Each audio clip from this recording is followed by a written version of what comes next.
मैं प्रशांत रघुवंशी सवेरा news 24 channel के माध्यम से जो हम लोगों ने काशी के 11 विभूतियों को आपसे मिलवाने के लिए, आपसे रूबरू कराने के लिए जो एक कारवां शुरू किया था, आज काशी के 11 विभूतियों में से 11 चिकित्सकों को आपसे रूबरू करवाने के लिए और एक काशी की अनमोल धरोहर जो कि 11 विभूति हैं जिन्होंने अपने काशी में लोगों की जनसेवा में लोगों को अपना भरपूर सहयोग दिया है, उसी क्रम में 11 विभूतियों में से आज हमने एक डॉक्टर अश्विनी कुमार जो कि विगत 32 से ज़्यादा वर्षों से काशी के लोगों की, अपितु काशी ही नहीं समस्त देश और विदेशों में भी इनके मरीज हैं जो इनके अनमोल चिकित्सा पद्धति का भरपूर फ़ायदा लेते हैं और अपना इलाज करवाते हैं। विगत 32 वर्षों से डॉक्टर अश्विनी कुमार सर यहाँ बनारस में एम ब्लॉक नगर कॉलोनी गेट नंबर 2 नदेसर पर स्थित हैं और अपना अनमोल चिकित्सीय सेवा पद्धति का लगातार उपयोग कर मरीजों को लाभान्वित कर रहे हैं। इनकी एक सबसे अच्छी चिकित्सा पद्धति है कि मरीज कहीं भी बैठा हो, देश विदेश किसी भी कोने में बैठा हो, ये उसके बाल का सैंपल लेते हैं और उसी से उसका सारा इलाज करते हैं और मरीज को आना भी नहीं पड़ता है। वो मुंबई हो या दिल्ली हो या किसी भी कोने में हो, बाहर हो, विदेश में हो, अमेरिका में हो, वो अपनी समस्या फ़ोन से बताता है और ये उसका इलाज उसी पद्धति के द्वारा अपना इलाज करते हैं। इसके लिए पूरे विश्व प्रसिद्ध फेमस डॉक्टर हैं डॉक्टर अश्विनी कुमार। होम्योपैथ की आजकल जिस दौर में लोग अंग्रेजी दवाओं के पीछे भाग रहे हैं, ये विगत 32 वर्षों से लगातार होम्योपैथ की पद्धतियों से मरीजों को ठीक कर रहे हैं और कैंसर जैसी घातक बीमारियों का भी इलाज ये मरीजों को करके उनको ठीक करने का एक प्रयास कर रहे हैं और काफ़ी मरीज इनसे लाभान्वित हुए हैं। आप इसी से समझ सकते हैं पिछले 32 वर्षों से ये लगातार सेवा दे रहे हैं। आइए, बारे में अभी तक हम लोगों ने चर्चा कर रहे थे, आज उन्हीं की जुबानी हम लोग सुनते हैं, उनके कुछ अनछुए पहलू जो पिछले 32 वर्षों से अपनी अनवरत सेवा लगातार मरीजों को दे रहे हैं। देश विदेश में जो इनके मरीज फैले हुए हैं उनके बारे में कुछ इनके बारे में जानते हैं। सर के बारे में भी कुछ जानते हैं।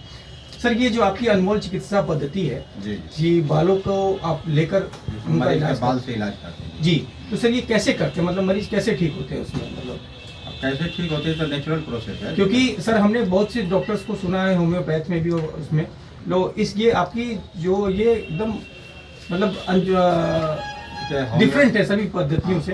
बार एक्चुअली सर ये क्या है कि होम्योपैथी तो ऐसे नेचुरल प्रोसेस पे ही इलाज करती है।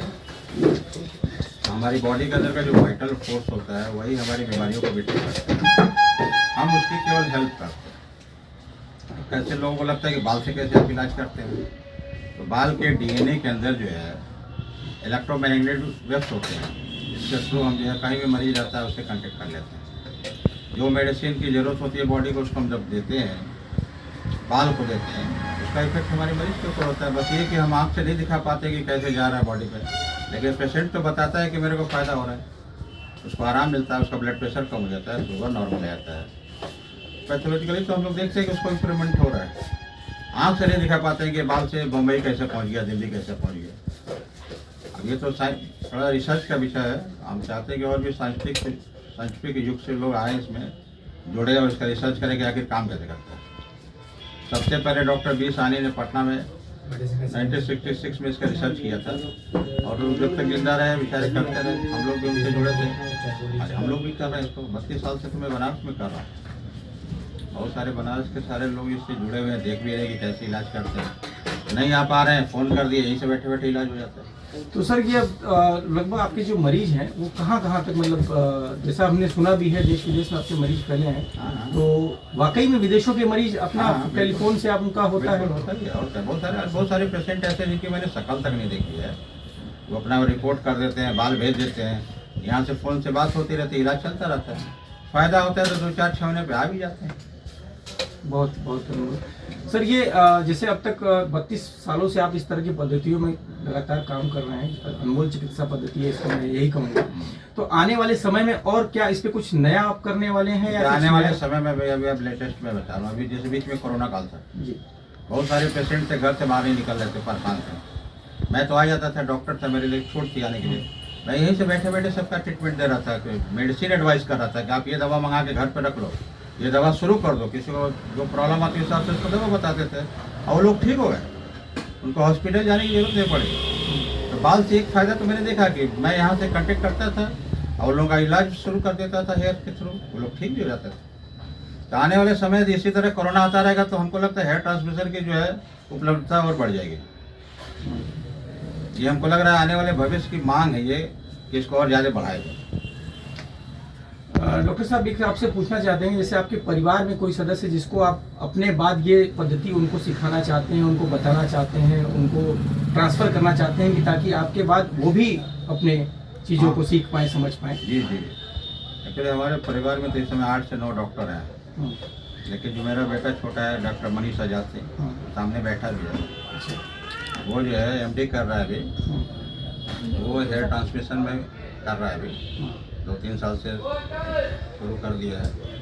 कोशिश करेंगे कि भविष्य में इसको ले जाए और आगे जो है जो मैंने पूरा नहीं किया शायद हो सकता है वो आगे पूरा करें, क्योंकि इसमें और बहुत ज़्यादा अभी रिसर्च की ज़रूरत है। तो अभी रिसर्च लग रहा है कुछ समय से रुका पड़ा हुआ तो है। क्या चीज़ की कमी लग रही है आपको कि इसमें और बहुत कुछ सारे है? इसमें ऐसी चीज़ें साइंटिफिकली जो हम लोग नहीं आगे बढ़ पा रहे हैं। अच्छा, जैसे अब nano therapy I, nano particles आया, अब वो जो है जैसे परमाणु के बहुत सारे जो मॉलिक्यूल्स थे उसके आगे रुका पड़ा था तो नैनो पार्टिकल्स आ गया। इसी तरह इसमें भी ये नैनो पार्टिकल्स से भी आगे की चीज़ है, इसको और आगे बढ़ाने की जरूरत है। इसके लिए सरकार से कोई मदद या कुछ ऐसा अपेक्षा है या कुछ मेडिकल काउंसिल बोर्ड से कुछ ऐसा? देखिए सरकार उसी चीज़ों की मदद करती है जिससे उसको फ़ायदा होता है। हमको नहीं लगता है कि इसको ज़्यादा फ़ायदा हो रहा है, इससे केवल समाज को फ़ायदा हो रहा है। अब समाज ही आगे बढ़ेगा तो सरकार को भी समझ में आएगा नहीं कुछ करना चाहिए। सरकार से ज़्यादा उम्मीद नहीं करते, हम चाहते हैं कि कुछ बुद्धिजीवी वर्ग इसमें आए, जुड़े और इस रिसर्च को आगे बढ़ाए कि इसको कैसे और आगे बढ़ाया जा सकता है। ये थे डॉक्टर अश्विनी कुमार, जिनके बारे में मैंने आपसे चर्चा की थी। पिछले 32 वर्षों से ये बनारस में स्थित नदेसर इमलाकनगर कॉलोनी में स्थित हैं और अपनी अनवरत सेवा, अपनी अनमोल चिकित्सा पद्धति के लिए जाने जाते हैं। लगातार मरीजों को अपनी सेवाएं प्रदान कर रहे हैं। अब इनसे मिलते हैं इनके बेटे मनीष आजाद, डॉक्टर मनीष आजाद से, जिनको इन्होंने बताया है कि अपनी चिकित्सा पद्धति को ये हेयर ट्रांसमिशन जो पद्धति है वो इनको ट्रांसफ़र करना चाहते हैं। वो कुछ सिखाना और भी कुछ नया करना चाहते हैं। जैसे सर ने अभी सर से भी चर्चा हो रही थी, आपसे बताया है कि आप भी इस हेयर ट्रांसमिशन में आप कर रहे हैं, और क्या आपका मतलब अभी अपने बारे में कुछ बताइए। मेरा दरअसल मतलब BHMS से जो रुझान था वो 12th के बाद से जुड़ा था, ठीक है, क्योंकि शुरू से ये था कि मतलब मेरे फैमिली में मतलब पापा थे डॉक्टर, मेरी बुआ डॉक्टर हैं, मेरे चाचा डॉक्टर हैं, तो शुरू से मतलब फैमिली ऑफ डॉक्टर्स में मतलब शुरू से आप देखते हो ना तो आपको भी एक होता है कि हाँ मुझे करना है, ठीक है। तो मैं शुरू से इसीलिए शायद इस फील्ड की तरफ ज़्यादा जुड़ा। उसके बाद मेरा BHMS जयपुर होम्योपैथी यूनिवर्सिटी से हुआ है और अभी मैं मेरा MD परस्यू कर रहा हूँ। मेरा फाइनल ईयर चल रहा है इस समय। GDM-CS कॉलेज है, GD मेमोरियल होम्योपैथी पटना में, वहाँ से मेरा MD चल रहा है। 2019 से मैं मेरे पापा के साथ बैठ रहा हूँ, मतलब मेरा MD से जब भी मुझे अलाउ होता है कि हाँ मैं मतलब घर जा सकता हूँ, जैसे समय क्रिसमस वैकेशन है नया, तो मैं बेसिकली मेरे पापा से चीज़ देख के सीख पा रहा हूँ कि हाँ मतलब जहाँ पे आज होम्योपैथी को सफ़र करना पड़ रहा है, जहाँ पे बहुत बड़े बड़े स्टैंड अप कॉमेडियंस खड़े होकर साफ साफ कहते थे कि नहीं होम्योपैथी जस्ट अ प्लेसिबो है, वहाँ पे मैं देख रहा हूँ कि नहीं मतलब 32 ईयर से कोई सर्वाइव कर रहा है। एंड जहाँ पे लोगों को जैसे मेरे जैसे लोगों को, मेरे बैच वाले हैं जूनियर्स हैं जिनको यहाँ पे ये प्रॉब्लम है कि आप क्लिनिक एक सस्टेन कैसे कर लेंगे, वहाँ पे कोई 32 ईयर से चला रहा है अपनी clinic. And not just with homeopathy, hair transmission जो कि एक मतलब अगर हम डिस्कशन का एक एरा शुरू करें तो एक बिल्कुल नया पेज ही खोल देगा कि एक तो होम्योपैथी वर्क नहीं करती, ऊपर से आप हेयर ट्रांसमिशन को भी बोल रहे हैं कि वर्क करता है। तो that could be something new, जो मुझे लगता है कि हाँ शायद मैं चीज़ में वापस एग्री करूँगा कि मतलब जो बुद्धिजीवी वर्ग जिनको कहा जाता है कि हाँ आप आर्टिकल लिख सकते हैं, आप रिसर्च वर्क प्रोड्यूस कर सकते हैं, तो I think it is a question of research कि आखिर वर्क कैसे कर रहा है। तो I think that would be a good effect कि अगर कोई ये कोशिश करे इस चीज़ को प्रोड्यूस करने का। तो मैंने भी काफ़ी आर्टिकल्स वर्क किए हैं इस चीज़ पे, बट हाँ एज सच हेयर ट्रांसमिशन के लिए भी मैं भी न्यू हूँ, क्योंकि 2-3 साल काफ़ी नहीं होते चीज़ सीखने के लिए। तो हाँ अभी मैं मतलब कोशिश कर रहा हूँ ये चीज़ सीखने के लिए, थोड़ा सा शायद और टाइम लगेगा मुझे भी। तो क्या जो आपको ऐसा लगता है कोई चीज़ ऐसी है जो सर से छूट गई हो, उसको आप करना चाहते हो, उसको आप और लार्ज लेवल पे पहुँचाना चाहते हो? आई थिंक बेसिकली जो प्रॉब्लम होता है शायद वो होता है एक पेशेंट और डॉक्टर का कॉन्टैक्ट, ठीक है। जब सारी चीज़ें सिर्फ फ़ोन पे रह जाती हैं तो इट्स लाइक कि जब तक मतलब पेशेंट को रिलीफ है वो तब तक मतलब वो आपसे कॉन्टैक्ट में है, जब रिलीफ खत्म वो कांटेक्ट खत्म, ठीक है।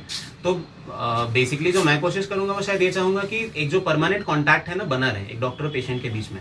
अभी हम लोगों ने एक और सेंटर खोलने की कोशिश की है लम्ही में, लम्ही यहाँ प्रेमचंद नगर, मतलब प्रेमचंद जी का गाँव है, वहाँ पे एक हम लोगों ने कोशिश की है, ट्रस्ट का क्लिनिक है, मतलब 1 घंटा 2 घंटा देने की कोशिश कर रहे हैं कि मतलब वहाँ पेशेंट्स को सस्ते में, मतलब जैसे ये हमारा परमानेंट क्लिनिक है तो यहाँ पे एक जो नॉर्मल प्राइस है उससे भी कम में हम उनको दवा दे सकें। तो वहाँ से बेसिकली मैं ये कोशिश करने की मतलब शुरू करने की कोशिश कर रहा हूँ कि एक पेशेंट जो बेस होता है एक नए तरीके से फिर से शुरू किया जाए और उनसे डॉक्टर और पेशेंट का जो गैप है ना वो कम करने की कोशिश करी जाए। उनसे रेगुलर वो जो कॉन्टैक्ट है, वो जो टच है वो मेंटेन करके रखें, उनका रेगुलर एक प्रॉपर तरीके से केस टेकिंग हो, उनकी फाइल एक जगह मेंटेन हो।